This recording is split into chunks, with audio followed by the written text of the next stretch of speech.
Dalam beberapa waktu lalu, kita memang telah membahas tema serupa. Dan ternyata, di luar list tersebut masih banyak sekali tokusatsu yang memiliki perubahan nuansa. Mulai dari semula yang seharusnya begini, menjadi begitu. Perubahan yang dimaksud bisa dipengaruhi oleh banyak hal, misalnya pengaruh rating, pergantian pemain dan juga kru, atau memang disengaja sejak awal. Sebagian menghasilkan sesuatu yang positif, tapi ada juga yang sebaliknya. Dan karena akan banyak detail poin dalam ulasan kali ini, maka diperingatkan bahwa video ini mengandung spoiler. Kalau begitu langsung saja kita simak 7 tokusatsu yang berubah nuansa di pertengahan season bagian kedua versi Tokufex Indonesia.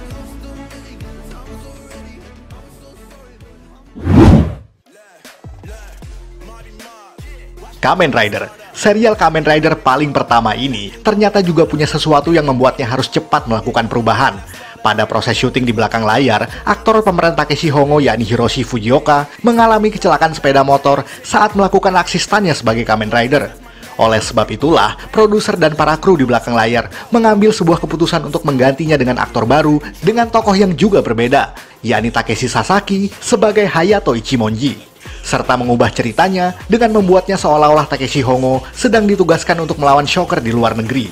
Sama seperti band yang mengganti vokalisnya, serial TV yang mengganti aktor utamanya juga punya perubahan besar. Yakni serial ini akhirnya punya pose Henshin yang dipopulerkan oleh Kamen Rider Nigo tersebut. Karakternya yang ceria dan optimistik sudah barang tentu jadi daya tarik tersendiri bagi penonton. Sehingga Kamen Rider yang semula terlalu dark, kini sedikit lebih mudah untuk dinikmati sebagaimana serial anak-anak yang seharusnya. Apalagi, banyaknya cast member dan tokoh-tokoh baru lain yang diganti dan ditambahkan sepanjang serial ini berjalan, membuat penonton merasakan pergantian nuansa yang sangat signifikan.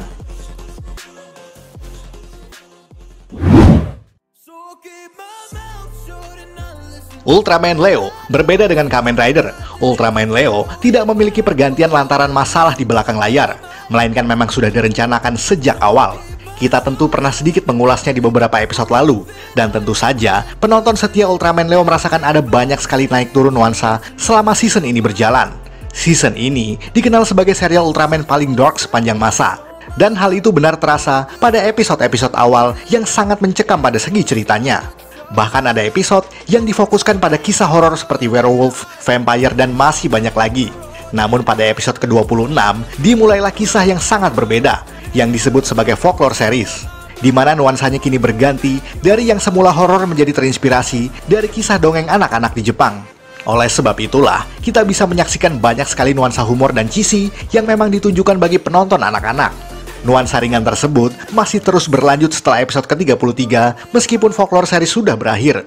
Namun mendekati akhir season, dibuatlah saga baru yang disebut sebagai Flying Saucer Series, di mana nuansa mencekam kini kembali menjadi sajian utama.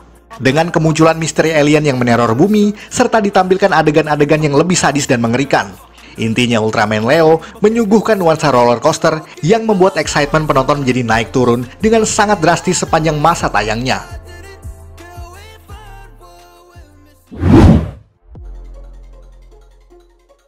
Kamen Rider Sky Rider. Serial ini sejatinya dimaksudkan sebagai reboot dari original series Kamen Rider 1971. Namun dengan konsep baru, dengan kemampuan untuk terbang di angkasa. Protagonisnya juga disebut sebagai Kamen Rider saja, sebelum kemudian berganti menjadi Kamen Rider Sky Rider pada pertengahan season. Walaupun sebutan itu hanya berlaku dalam universe ceritanya.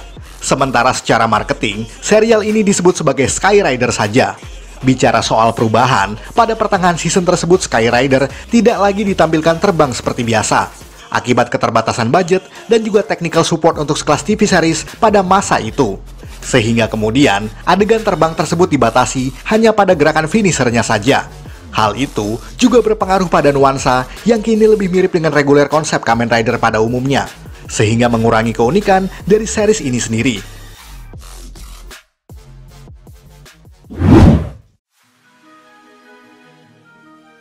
Chojinki Metalder. Kita mungkin sering sekali mengulas soal serial yang satu ini.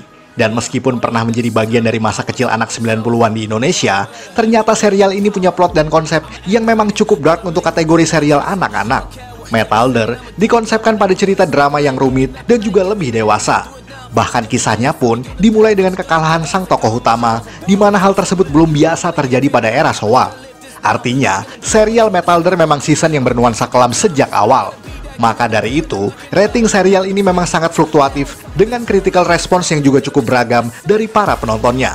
Oleh sebab itu, penulis utama yang bernama Susumu Takaku mengubah nuansa serial ini menjadi lebih ringan dengan orientasi pada anak-anak. Jam tayangnya pun dipindahkan dari semula Senin pukul 19 menjadi hari Minggu pagi pukul 9.30 waktu setempat. Akan tetapi, pergantian konsep tersebut dirasa terlalu tergesa-gesa, sehingga membuat produksi serial ini menjadi terkesan tidak rapi. Namun sebagaimanapun usahanya, serial ini justru mengalami penurunan rating yang mengkhawatirkan dan harus ditutup dengan penghentian tayang pada episode ke-39, menjadikannya sebagai serial Metal Hero dengan jumlah episode paling sedikit.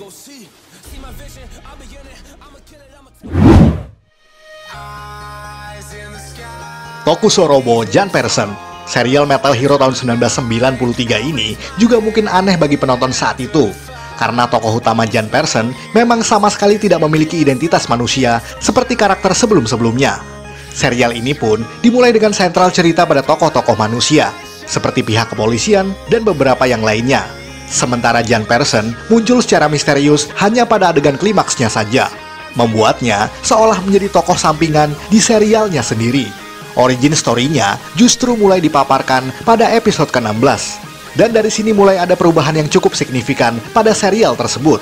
Karena kini, sentral ceritanya mulai diarahkan kepada Janpersen seperti yang seharusnya, dengan menambahkan tokoh baru, yakni Gun Gibson, beserta dengan kemunculan beberapa organisasi musuh yang baru.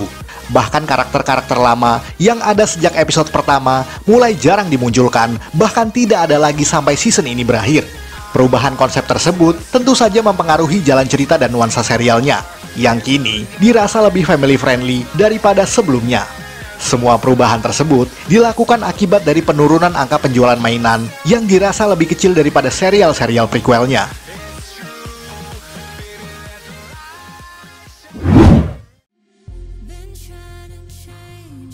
Mighty Morphin Power Rangers season kedua. Bicara soal perubahan, season kedua dari Power Rangers era awal ini juga terasa sekali perubahannya. Semua akibat dari kesuksesan seri pertama yang memang meledak di pasaran, sehingga Saban memutuskan untuk melanjutkannya ke season kedua dengan mengadaptasikan sedikit elemen dari Gosei Sentai Dai Ranger. Bahkan tokoh Tommy, sang Ranger hijau yang seharusnya sudah tidak digunakan lagi, justru ditambahkan kontraknya lebih panjang dengan warna baru, yakni White Ranger. Semua lantaran anak-anak memang sangat menyukai tokoh yang diperankan oleh Jason David Frank tersebut. Dan dari situlah dimulai nuansa baru yang sangat berbeda, di mana kini lebih memfokuskan pada karakter Tommy sebagai sentral pada ceritanya. Bahkan kepemimpinan Ranger kini dipegang oleh sang Ranger putih, menggantikan Jason sang Ranger merah tanpa alasan yang masuk akal. Drama di belakang layar pun juga tidak kalah berpengaruhnya dalam perkembangan serialnya. Minimnya bayaran membuat 3 cast utama, yakni Austin St. John, Tui Trang, dan juga Walter Emmanuel Jones mengundurkan diri secara bersamaan, sehingga penonton kini terpaksa dibuat beradaptasi dengan personil baru. Di sisi lain, produksi yang berantakan dan jadwal syuting yang sangat padat membuat serial ini menjadi jauh lebih cheesy, sebab tidak ada lagi footage Jepang yang bisa digunakan, sehingga harus menggunakan syuting independen dengan kualitas yang tidak sebaik seharusnya.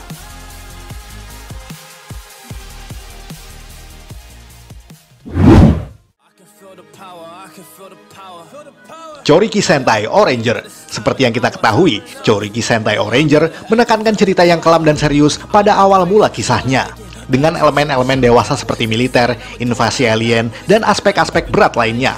Bukan hal yang baru sih, tapi season ini dirasa kurang fun dibanding season-season Sentai sebelumnya. Namun semuanya kemudian diganti pada pertengahan season, dengan mengubah ceritanya menjadi lebih komedik dan juga berorientasi pada anak-anak di bawah umur.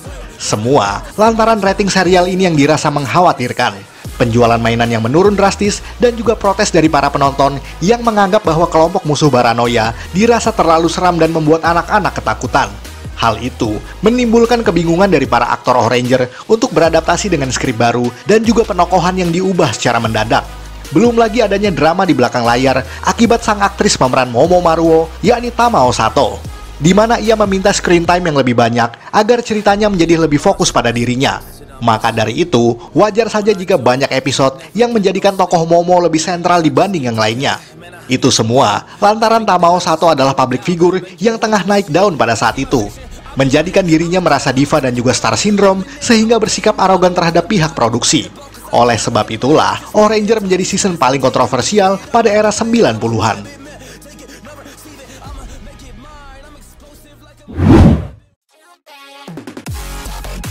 Sekian ulasan dari Tokufax Indonesia. Buat Anda yang suka dengan video ini, silahkan like dan share ke media sosial Anda. Jangan lupa tinggalkan komentar. Akhir kata, salam Tokufax Indonesia.